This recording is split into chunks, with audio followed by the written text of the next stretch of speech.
السلام علیکم۔ آج کے اکانومک اور کموڈٹی راؤنڈ اپ کے ساتھ میں ہوں آپ کا ہوسٹ علی محمد عثمانی۔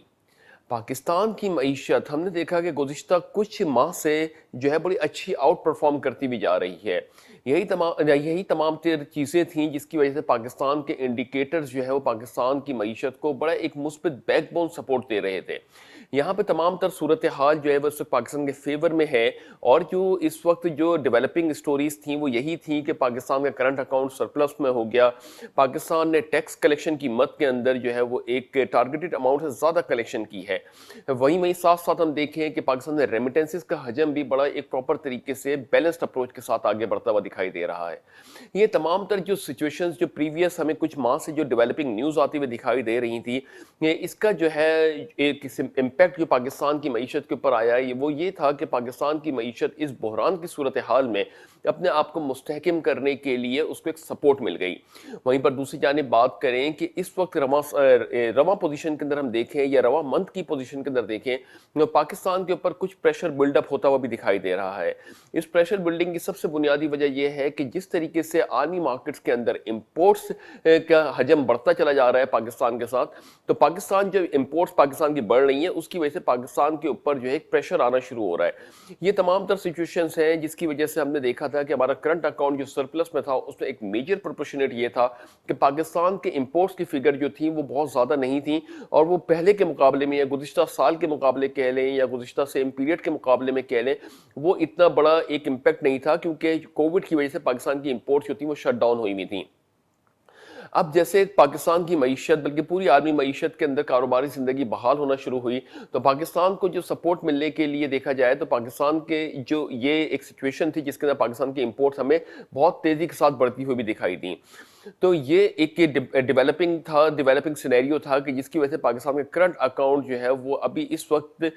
جو ہم بات کریں کہ نومبر 2020 کے اندر 1.6 بلین یو ایس ڈالر کے سرپلس پہ تھا، وہی جو ہمارا کرنٹ اکاؤنٹ ہے وہ 773 ملین یو ایس ڈالر کے سرپلس پہ آ گیا ہے۔ یعنی یہ سرپلس تو ہے مگر ابھی آدھا ہو گیا ہے نومبر کے مقابلے میں۔ یعنی 11 منتھ کے پیریڈ کو اگر ہم موازنہ کرتے ہیں تو نومبر سے آن ورڈ دیکھیں کہ نومبر، دسمبر، جنوری، فروری اور مارچ، اپریل، مئی کے اندر یہ جو پورا سینیریو ہے اس کے اندر پاکستان کے جو ٹریڈز کے نمبر بڑھے ہیں یا نیگیٹو امپیکٹس آئے ہیں یا امپورٹس ہماری جو بڑھی ہیں اس پیریڈ کے اندر، اس کی وجہ سے یہ نومبر کے بعد سے یہ کرنٹ اکاؤنٹ جو ہے وہ 773 ملین یو ایس ڈالر پہ آ گیا ہے، جبکہ 1.6 بلین یو ایس ڈالر کے اوپر ہی سرپلس ہوا کرتا تھا۔ یہ ایک سچویشن ہے کہ گرچہ سرپلس میں تو ہے مگر اس کے باوجود بھی جو ہے ایک پریشر ڈیولپ ہو رہا ہے ہماری امپورٹس کی وجہ سے ہماری معیشت کے اوپر، جس کی وجہ سے ہم نے دیکھا کہ روپیہ اپنی قدر بتدریج جو ہے وہ گراتا جا رہا ہے، اور جہاں پہ یہ ایکسپیکٹ کیا جا رہا تھا آج سے 6-7 ماہ پہلے کہ پاکستان کا روپیہ جو ہے وہ 145 کے قریب چلا جائے گا ڈالر کے مقابلے میں، وہ واپس 152 سے ریورٹ ہوتا ہے اور واپس 157 158 کے قریب آ کے اس وقت ٹریڈ ہو رہا ہے ہمارا روپیہ ڈالر کے مقابلے میں۔ تو یہ اس سچویشن ہے کہ ڈالر اس وقت پاکستان کے اندر جو ہے بتدریج اپنی ویلیو کو بڑھاتا چلا جا رہا ہے۔ اس کی بنیادی وجہ یہی ہے کہ پاکستان کے امپورٹس بل میں اضافہ ہو رہا ہے۔ یہ تو ایک سینیریو تھا۔ اس کی وجہ سے ایک جو دوسرا پریشر مارکیٹ کے اندر تھا وہ فیٹ ایف کو لے کے تھا، یعنی فائنینشیل ایکشن ٹاسک فورس کے حوالے سے دیا جانے والا فیصلہ پاکستان کے لیے کہیں کسی جو ہے جگہوں کے اوپر اس کو بڑا اہمیت کا حامل مانا جا رہا تھا اور کہیں پہ اس کو پولیٹیسائز کہا جا رہا تھا، مگر بہرحال ہم نے اپنے ٹی وی کے چینل کے اس سے یہی بات کی تھی کہ پاکستان کی جو اس وقت سچویشن ہے اس کی بیسس پہ پاکستان گرچہ 26 کے ایکشن پلانز کو کمپلیٹ کر چکا ہے آؤٹ آف 27، تو مگر پاکستان اس وقت جو مین کمپلائنس پوائنٹ ہے، یعنی جو ٹیررسٹ کی جو لسٹ فراہم کی گئی تھی یونائٹڈ نیشن کی جانب سے، اس کے اوپر پاکستان نے جو کارروائی کرنی تھی اس کے بعد ہی یہ 27 ایکشن پلان کمپلیٹ ہوتے۔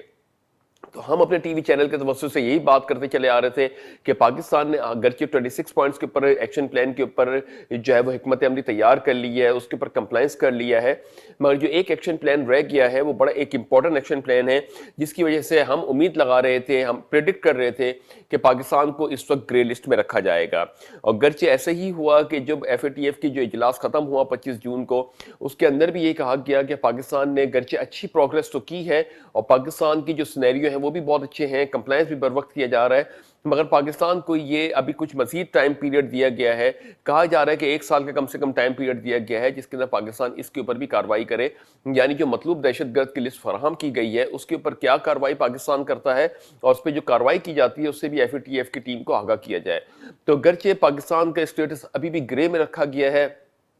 کہیں کہیں بہت زیادہ آپٹیمزم آ رہا تھا جس کو ہم اپنی ہر نیوز کے اندر میلٹ ڈاؤن کر رہے تھے ایک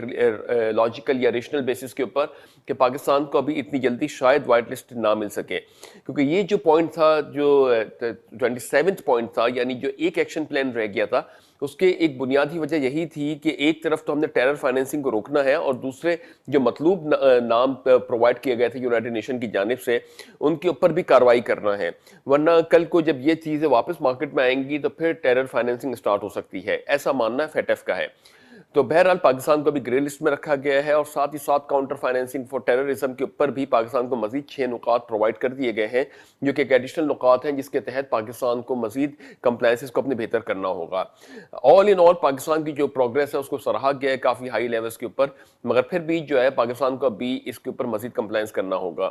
کہیں کہیں یہ مانا جا رہا ہے پاکستان کے اندر بھی کہ یہ جو اس وقت فیٹ ایف کا ڈیسیشن ہے یہ سیاسی بنیاد اختیار کر گیا ہے. کہیں کہا جا رہا ہے کہ بھارت اس کے اندر پاکستان کو جو ہے وائٹ لسٹ میں آنے نہیں دے رہا, کہیں پہ کچھ اور پریشرز کہے جا رہے ہیں کہ ایف اے ٹی ایف جو ہے بائسڈ ہو کے ان چیزوں کے اوپر کر رہا ہے. مگر اگر ہم دیکھیں تو تمام تر سچویشنز جو ہیں وہ پاکستان کے جو اس وقت کمپلائنس سسٹم کو بہتر کرنے کے لیے ہے. اگر کچھ بھی اس کے پیچھے سینیریو ہے, مگر الٹیمیٹلی پاکستان کو اگر ان تمام تر اداروں کے ساتھ کمپلائنس کر رہا ہے تو پاکستان کا ایک گلوبل ولیج جس کے اندر پاکستان ہے اس کے اندر اس کے روابط مزید بہتر ہو رہے ہیں. گرچہ یہ ہے کہ اگر اس پہ کوئی پولیٹیسائز کر رہا ہے یا پولیٹیکل موٹیو کے ساتھ اس کے اوپر آ رہا ہے تو اس کو یقیناً پاکستان بھی اس وقت سمجھ بوجھ رکھتا ہے, اس کو اسی طریقے سے ٹیکل کرے گا. مگر جو کمپلائنس کی حد تک کے بات کی جا رہی ہے, ٹیرر فائنینسنگ کے حوالے سے بات کی جا رہی ہو, منی لانڈرنگ کے اوپر بات کی جا رہی ہو, جس کو اینٹی منی لانڈرنگ کے اوپر بات کی جا رہی ہے,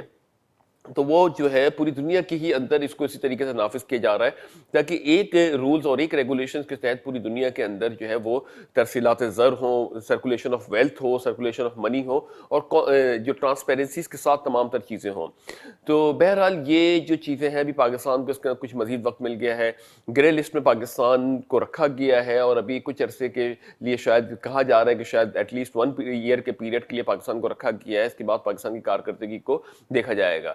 وہیں پر پاکستان کے اندر جو ڈیولپنگ نیوز ہے وہ یہ ہے کہ پاکستان میں جو روشن ڈیجیٹل اکاؤنٹ کے اندر تقریباً 1.5 بلین US ڈالر کے جو ہے وہ رقم ترسیلات ہوئی ہیں. یعنی اس کے تحت جو گورنمنٹ آف پاکستان نے سپٹمبر 2020 کے اندر ایک انیشیٹو لیا تھا کہ جو بیرون ملک مقیم پاکستانی ہیں وہ ایک ریمیٹنسز تو سینڈ کر رہے ہیں, مگر اگر ان کو پاکستان کے اندر انویسٹمنٹس کرنی ہے یا اپنے کوئی پراپر طریقے سے کوئی چینلائز کرنا ہے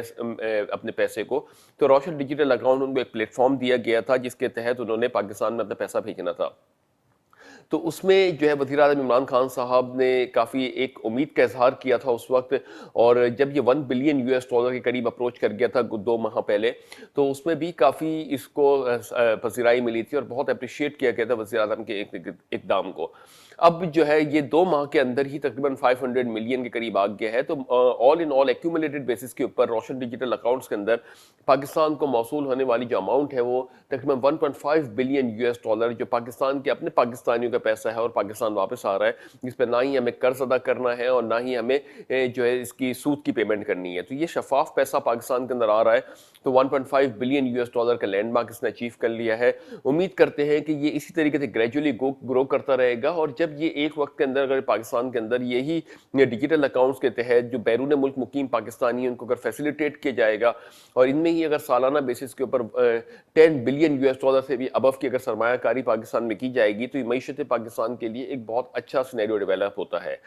گرچہ عمران خان صاحب بھرپور کوشش کر رہے ہیں کہ اس وقت معیشت پاکستان کو سپورٹ دینے کے لیے آگے بڑھے. اب ہم تو کچھ نیوزز کے اندر ان کو یہ بھی دیکھ رہے ہیں کہ جس بیسس کے اوپر انہوں نے ریاست مدینہ کے اوپر بات کی تھی, اب وہ کچھ ایجنڈاز کے اوپر بھی فوکسڈ ہو کے بات کر رہے ہیں. یعنی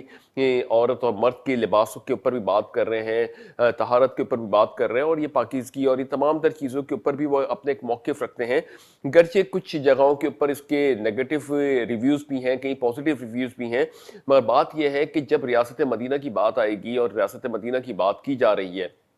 تو قانون وہی نافذ ہوگا جو ریاست مدینہ کے اندر فالو ہوتا تھا. تو جو اس کے حساب سے اگر چیزیں ہیں، رولز اینڈ ریگولیشنس ہیں، تو یقیناً اگر عمران خان صاحب اس کی اوپر بات کر رہے ہیں تو اس کے اوپر کسی کو اختلاف نہیں ہونا چاہیے. کیونکہ ابھی ہمارے پاس جو اس وقت جو موڈ آف اکانومی ہے وہ مکسڈ اکانومی سسٹم چل رہا ہے، جس میں ڈیموکریسی بھی ہے، کیپٹلزم بھی ہے، سوشلزم بھی ہے. تو یہ تو ایک الگ اکانومی سسٹم ہے. اگر ہم ریاست مدینہ کے اوپر بات کرتے ہیں تو یہ نہیں کہا جا رہا کہ جبراً کسی کے اوپر وہ چیزیں نافذ کی جائیں گی، مگر ایک اخلاقی دائرہ ہوتا ہے جس کے اندر رہ کے ہمیں اپنی زندگیوں کو گزارنا ہوتا ہے. تو وزیر اعظم عمران خان صاحب جو اگر ایک مینڈیٹ کو لے رہے ہیں ریاست مدینہ کو، تو یقیناً اسی کے قانون کے تحت ہمیں بات کرنی چاہیے اور تنقید بھی اگر کرنی چاہیے اگر کسی کو اس بات کے اوپر کہ اگر وہ اختلاف رکھتے ہیں لباس کے اوپر. جو اسٹیٹمنٹ دی ہے وزیر اعظم عمران خان صاحب نے، جو پھر پہلے وہ پیرامیٹر دیکھیں کہ ان کا عمران خان صاحب کا جو پیرامیٹر ہے وہ ریاست مدینہ کو لینے کے بعد اس کے اوپر بات کی جا رہی ہے. تو آپ بھی اگر بات کریں یا اختلاف کریں تو ریاست مدینہ کو لے کے اگر کوئی جسٹیفیکیشن ہے تو پھر وہاں پہ بات کریں. یہ کوئی وہ چیزیں نہیں ہوتی، اس پہ کوئی شرم کی بات نہیں ہے، نہ ہی کسی کی عزت داؤ پہ لگ رہی ہے. بلکہ ریاست مدینہ کچھ خود ایسی ریاست ہے جس کے تحت ہم سب کی جو ہے وہ عزت کے اوپر، ہمارے وقار کے اوپر چار چاند لگ جاتے ہیں. تو بہرحال اس کے اندر جو بھی اس کا سمجھ کا فیر ہے، جو بھی اختلافات ہیں وہ اپنی جگہ کے اوپر یقیناً اختلافات آتے ہیں تو ڈیولپمنٹ ہوتی ہے. مگر جو ایک موٹیو ہے وہ یہی ہونا چاہیے کہ بحیثیت مسلمان ہمیں اپنی چیزوں کو اڈاپٹ کر کے آگے بڑھنا چاہیے. ہم جو دوسروں کے کلچر کو فالو کرتے ہیں، نو ڈاؤٹ کہ وہ کلچر کوئی برے نہیں ہوتے ہیں، اس کو بھی ہم فالو کر سکتے ہیں، مگر ہمیں جب تک اپنے ایک مینڈیٹ نہیں بنائیں گے، ہم اپنے گھر کا کلچر نہیں ڈیولپ کریں گے کہ وہ کس سمت ہے، آیا وہ ویسٹرن کلچر کے اوپر ہے یا وہ ریاست مدینہ کے کلچر کے اوپر ہے یا مکسڈ کلچر ہے، تو جب تک کہ ہم اپنے آپ کو پراپرلی ڈیفائن نہیں کر سکتے. تو بہرحال جس کو اختلاف ہے اس سے اختلاف بھی سر آنکھوں پہ، اور جو اس سے ایگری کرتے ہیں وہ بھی سر آنکھوں پہ، مگر ڈیولپمنٹل ڈیبیٹس ہونی چاہیے اس کے اوپر اور پراپر طریقے سے اس کو آگے بڑھانا چاہیے. کیونکہ اختلاف اگر ہم رکھ کے اور اپنی ہی بیسس کے اوپر اپنی ہی قانون کے ساتھ لڑنے لگ جائیں کہ ہم ایکسیپٹ ہی نہ کریں کہ ریاست مدینہ کا قانون آج چل سکتا ہے اور یہ پرانے وقتوں کی باتیں تھیں، تو سب سے پہلے یہ سوچ لیں کہ پھر جو ہم بات کر رہے ہیں اس میں ہماری اپنی ویلیڈیٹی اور ہماری حیثیت کیا رہتی ہے. تو جو بھی بات کریں اس کو سوچ سمجھ کے کریں اور اس کے اوپر پراپر طریقے سے آرگیومنٹ کریں. اگر یا تو پھر آپ بات کریں کہ ہم ڈیموکریسی کے اوپر رہ کے اپنے سسٹم کو ڈیولپ کریں گے، یا تو قائل کر لیں عمران خان صاحب کو یا عمران خان صاحب اس پہ قائل کر لیں، مگر یہ بیچ کی چیزوں کے اندر رفٹ رہ کے اور چیزوں کو الجھا کے نہ چھوڑیں پلیز. تو یہ ایک ڈیولپمنٹ ہو رہی ہے. ساتھ ساتھ پاکستان کی جانب سے موقف بھی آیا ہے کہ وہ امریکہ کو اپنی ایئر بیس نہیں پرووائڈ کرے گا. اب پاکستان یہ چاہتا ہے کہ افغانستان کے اندر جو امن قائم ہو وہ ایک متحدہ گورنمنٹ کے تحت قائم ہو، اور جو امریکی انخلا ہو رہا ہے اس کے بعد بھی صورتحال کو کنٹرول کرنے کے لیے افغان گورنمنٹ اپنا پیش قدم اپنا ایک رول پلے کر سکتی ہے. تو یہ جو ایک سچویشن ڈیولپ ہو رہی ہے کہیں کہیں اس کے اوپر بھی بڑا نیگیٹو سینٹیمنٹ دیا جا رہا ہے. یقیناً وزیر اعظم عمران خان صاحب نے کچھ سوچ سمجھ کے ہی یہ اسٹیٹمنٹ دیا ہوگا کہ امریکہ کو جو ہے وہ شاید اگر ایئر بیسز نہیں دی جا رہی تو کچھ ٹیکنیکل گراؤنڈز کے اوپر بات ہوگی، اور جو اس کے اوپر جو فائنلائزیشن ہوگی کہ پاکستان کس طریقے سے امریکہ کے ساتھ ڈیولپنگ موو کرتا ہے. تو یہ تو پھر بات کی باتیں ہیں کہ پاکستان نے اپنا ایک اوپینین دیا ہے، امریکہ اپنے ایک اوپینین دے گا، اس کے اندر بیٹھ کے پھر ایک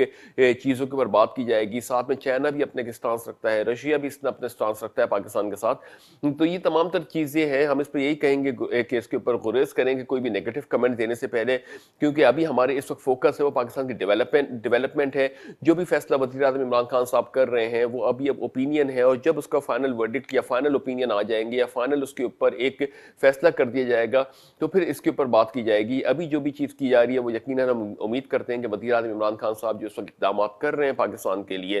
تو وہ بہترین اقدامات کر رہے ہوں گے. عوام کی ان کو بھرپور سپورٹ ہے کہ جیسے ہم نے دیکھا کہ جو ٹیکس کلیکشن ہے وہ 11 مہینے کے اندر 3.9 ٹریلین روپیز کی رکھی گئی تھی، اس میں 4.1 ٹریلین روپیز کی کلیکشن ہوئی، تقریباً آلموسٹ زیادہ کے قریب اس کے اندر ہمیں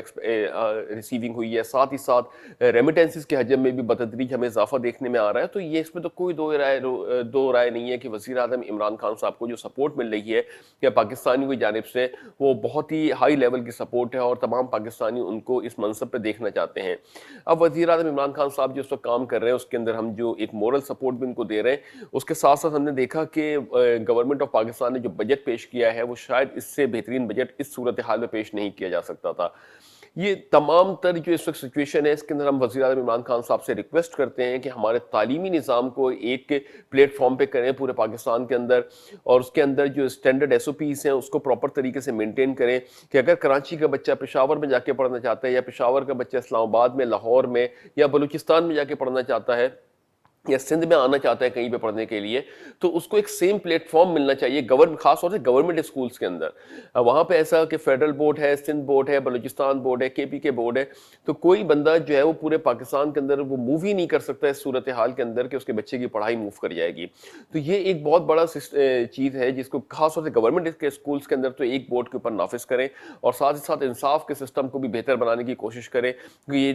دو وہ چیزیں ہیں جو وزیر اعظم عمران خان صاحب کے عزم کو آگے بڑھا سکتی ہیں۔ اگر فار اینی ریزن اگر یہاں پہ ان کو کوئی چیز کی ڈسکرپنسی ہوتی ہے تو آنے والی جنریشنز کے اندر اگر وہ یہ چیزیں دے جاتے ہیں تو آنے والے نیکسٹ 10 ایئرس 15 ایئرس کے اندر جو جنریشن یہاں سے